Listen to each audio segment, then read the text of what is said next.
many of y'all are involved in other clubs and organizations? Well, that's good. All right, cool. Well, today we're gonna give you some tips on how to be more involved in your organization, how you make your organization more effective.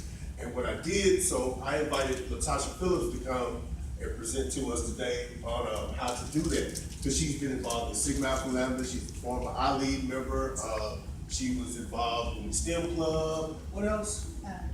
And the Collegiate Decker, which she won second place in the competition. So, and she was vice president of Decker. So without further ado, I'll turn it over to Latasha. Hello, everybody. How are y'all? Great. Great. Well, today my presentation is going to be on how to develop an effective student leadership program. But first, we're going to play a little game. Games are fun. Okay, so everybody take a piece of string. They're not all the same size. Oh, So just- without looking? No, just pick one piece of string. Just one piece. I couldn't find bigger string.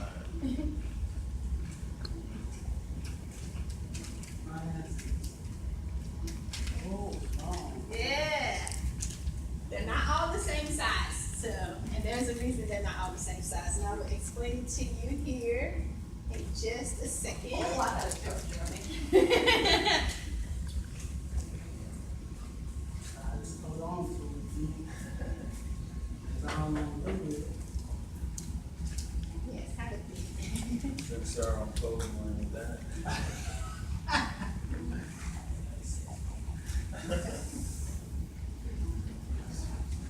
Well, when it's when you gotta talk or something. You know what? Well, it's when you gotta talk.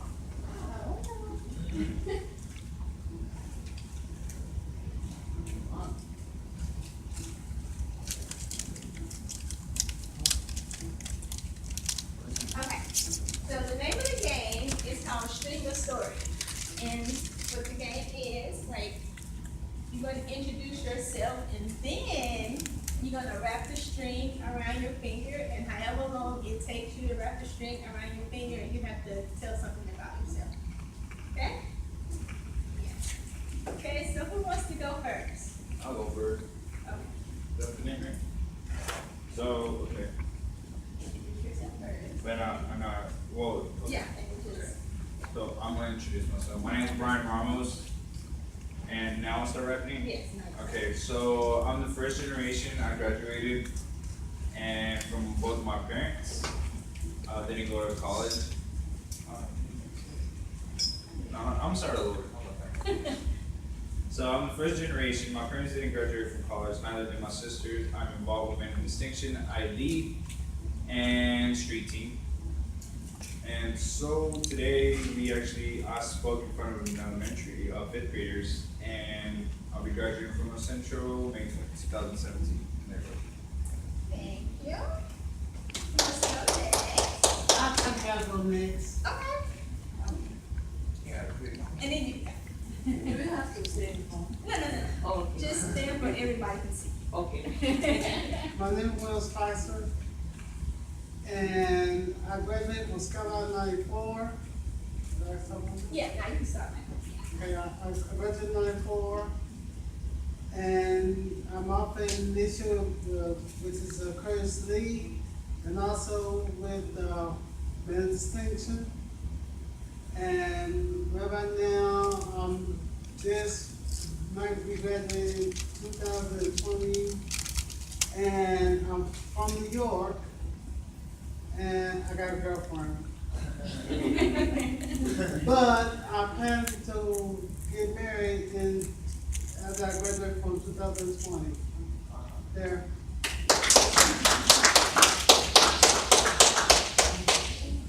My name is Shirley Coleman, and I raised 5 children.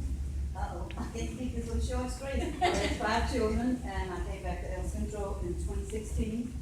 And my goal is to be a college chef, and I graduate in 2018. Awesome. Glad to be back. I love baked goods, FYI. Okay, I'll put you on my list right now. I got your name right away. My name is Faith Ekunadi, I'm an international student. My major is nursing. I'm in the multicultural club, the IDEC club, and the street team. I love to cook. My parents don't stay here, all my family. I stay with my cousins and uncle and aunts. And I would really like to have a car, but I don't have it yet.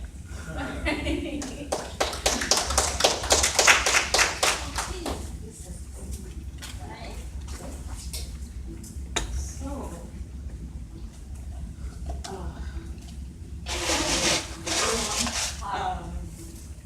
my name is Priscilla, international student.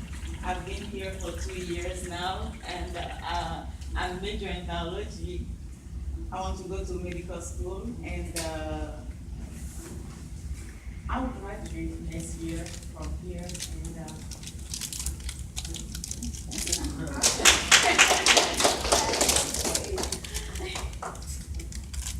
Hey guys, my name is Gerardo Romero. I'm 19 years old. This is my second year at El Centro, and I plan on transferring to UNT Denison, major in accounting. Only in the IE group, but I would like to be in other groups. Kind of joined last minute, but I'll still be here next semester, so I'll see what's around. First person in my family to go to college, and I'm really proud about that, and I plan on doing big things one day. I gave you a T. Go be green. Who's next? You know, you want to go. Hello, my name's Marie Castro.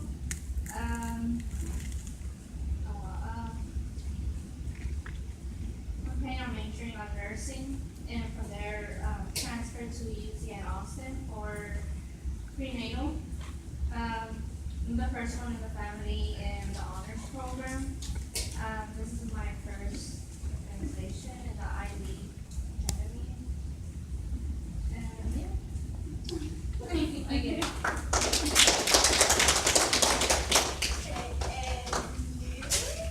My name is Zulema Carrera. This is my first year here at El Centro. I moved from Austin to Dallas, and my major is teacher in special education, and my parents are in the down south, so I'm the only one here in Dallas.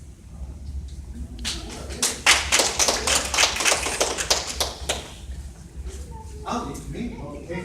My name is Osvaldo Hurtado. I felt that I've been here in El Centro forever. My major is in substance abuse. I'll be done with it for the summer.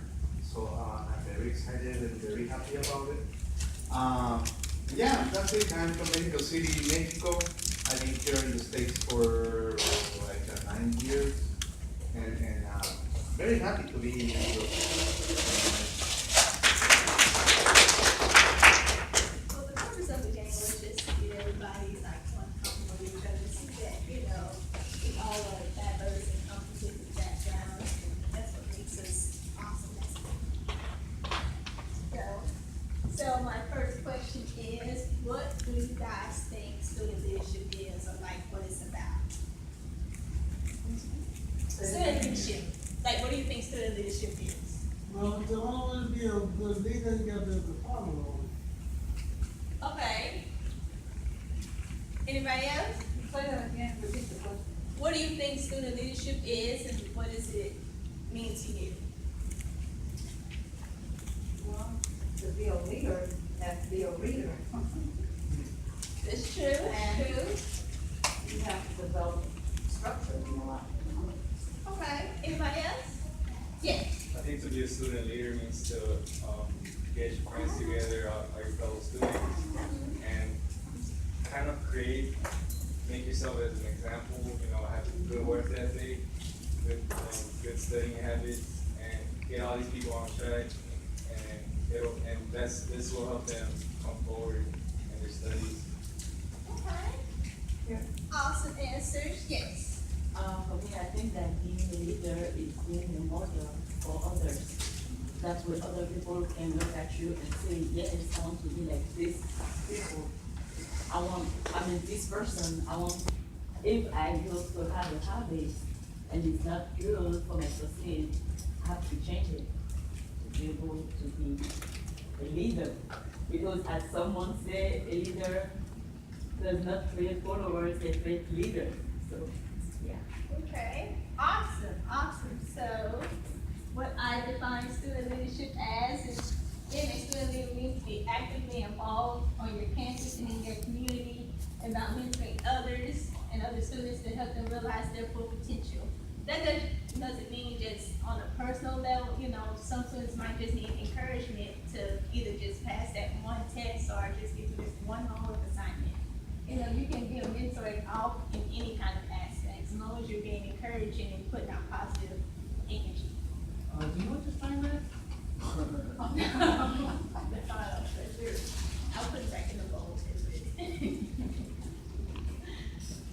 Okay, so the step one is picking a student leadership team who likes sports. I know that guy likes sports. He's a Cowboys fan. Okay, I love. say Chris does not like I love football, and so. And I think of it like it's picking a student leadership team is like, especially because I do fantasy leagues, you have to pick that team that's going to get you like to the Super Bowl. That's the ultimate goal if you're playing football, right? You're not just trying to get to that wild card. You want to get to the big show, win the whole thing, right? Yeah. So exactly. So picking a student leadership team is like picking the best people you can possibly get, and to be your student leadership team. They don't have to necessarily be like crazy involved, but you can help steer them in the right direction and help mold them into being that leader that that can be. So you want to pick like the best people. You want to put your best light out there to attract the brightest people. Next step is to select a name for your student leadership organization and to create a logo. Most people, they do name association. So they might know the logo, but they might not necessarily know the name of your organization. So you want them to have your name and your logo to be synonymous with each other. You don't want to just be like, oh, that's that guy from that organization. You want them to be like, oh, hey, that's so-and-so from, maybe the station or find that. You want them to know who you are and associate that with the organization. Any questions so far? Next plan is to plan a forum. And a forum is just, getting together and, sharing opinions and exchanging ideas and all kinds of fun stuff. So what you do is, first you plan a subject or activity. You want it to be fun and creative, but you want IXR to be informative. You want it to be relevant to the times that you're in. You don't want to bring up a subject or issue that happened like 3 or 4 years ago. You want to talk about the here and now so people in your organization or in your forum can relate to what you're saying. So then next you want to get a facilitator like a speaker, that somebody can speak on your topic and then just set place, date, time, and location so they know where to go to receive all this great information. This is just a picture of a forum. It doesn't have to be super formal, just long as people are willing to get together to share their ideas, share their opinions, that makes a forum. You want to make it as positive as possible. Not everybody's going to agree on the same thing, and not everybody's opinion is going to match your thoughts and opinions. But the purpose of a forum is just to put it all out there, because your opinion might not match somebody else's opinion, but you guys can figure out how to make your opinions work together, create cohesiveness. Next is blenders. Blenders are fun activities to get your organization's name out there. This was a campaign we did for free hugs. I actually learned about this in one of the national leadership conferences that I went to. It's just, and some people are going to see this sign and be like, what are they doing? Like, what is a free hug? Like, they're going to think it's a gimmick. So they're going to come to your table just to find out what you're doing. And you can use that as your opportunity to inform them about your organization, like what you are, what do you stand for, what do you represent. you know, show them how to get involved in your campus. Another one is, this is a banner that we had in the student center like a year or two ago. And it says, when I graduate, I want to, and then students can fill in the blank spaces. And it just puts down like their goals, their dreams, and what do they hope to accomplish when they graduate. You know, and it can be anything. Like this one line, I think it says, I want to marry a doctor. Like, hey, if that's what you want to do, then awesome. Like, hey, go for it. You know, I like when people put their goals down, like when they write them down, because then you put it out in the atmosphere. And then you feel like this is the obligation that now you have to accomplish, you know. So this is just another way to get students together and, you know, have them meet other like-minded people.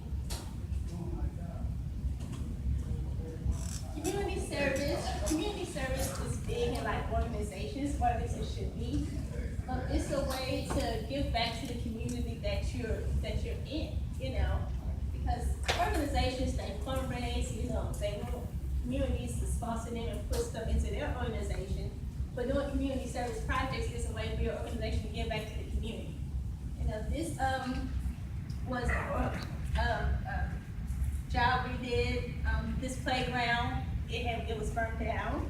And so members from Sigma Alpha Lambda, he was there, along with Kaboom and SUA. We had this big, huge, it was a whole day. Like we literally rebuilt this playground from the ground up. And it took like, what, 6, 7 hours? 6 to 7 hours. I mean, it was definitely hard. Like I didn't know mulch was that hard to lay down. I mean, it's mulch, you know, but it definitely took some work. You were there too, right? Yeah. So, you know, it was super fun. You know, that was our way of giving back to the community. You know, because the community has really like helped Sal and SGA and Fontaine Cap, you know, really get our name out there. So this one way that we gave back to the community. You mean you don't always have to give like a monetary contribution. Some, you know, you can give your time. That's way more valuable than money, you know. Step 5, I particularly like these charts because without looking at the first chart, who likes doing group work? Nobody, right? Like, I love group work, said no one ever. So, but when you get in groups, especially if you don't have like the best people in your group, it's like you always have to pick up their slack, right? So this is what we would normally get out of group work. It's the first chart, you know, like, oh my God, I can't stand working with these people. You know, then you're not getting anything out of it because you don't want to be there, you don't want to participate, but you feel like you're not getting anything out of it.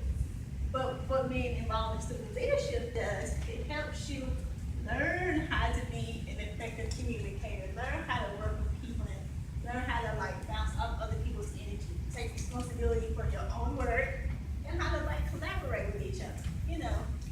Because that's really what student leadership is, learn how to work with others. You know, you can be a leader, but you also have to be a follower at sometimes, you know. Because if you're the leader, but you don't have like the best idea in the group and somebody else does, being a leader, you have to learn how to let somebody else take the lead on the project, especially if it's going to bring about the more desired result.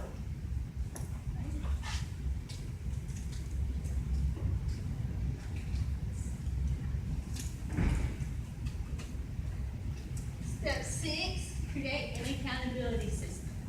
This is just, you know, it's like building paperwork somewhat. Applications, like, you know, y'all had to do like ID applications, that's a form of accountability. Student information, questions about leadership, you know, find out what their thoughts are on leadership, you know, how would they feel if they're in a leadership role, like how would they handle certain situations?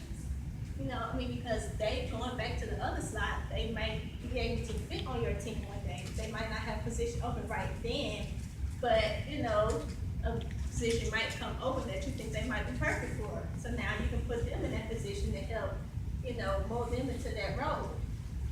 Attendance sheets is like when you signed in, you know, just keeping track of who comes and who goes. You know, it's not compulsory, like it's not mandatory. But if you're gonna do the job, then do it the right way, you know, put your best foot out there. I mean, because when people see you, you're their first contact with your organization. So if they get a bad vibe off you or they don't really feel what you're saying, then, you know, they're not gonna spread good things about your organization. You know, that's gonna keep other people from coming into your organization, right? One of the benefits, well, some of the benefits of being a part of student leadership is you gain leadership skills, program coordination, such as this. What it's a lot to put an event together, you know. So you learn how to put all the pieces together where they should be. Networking, student leader cohesiveness, and impact the community. Student leader cohesiveness is what I was talking about earlier about how the blended campaign kind of like brings all the students together. You know, pairs them with like-minded people, and you know, lets them see that, you know, just because they're different doesn't mean that, you know, we can't all work together and achieve a common goal. Impact the community, you know, be a positive force in your community. You know, help build your community up and not tear it down. You know. Any questions? These are a couple of images from the student leadership we had a while back. The first picture is a picture of a couple of students, you know, engaged in talking, networking. You know, because networking is key, you know, because you might know somebody that knows somebody that can put you in a position to better your organization or better your community in ways that you might not be able to accomplish on your own. And that's only good for you and your organization. A key speaker, she's our former SGA president right there. Any other questions? Any questions? Thank you.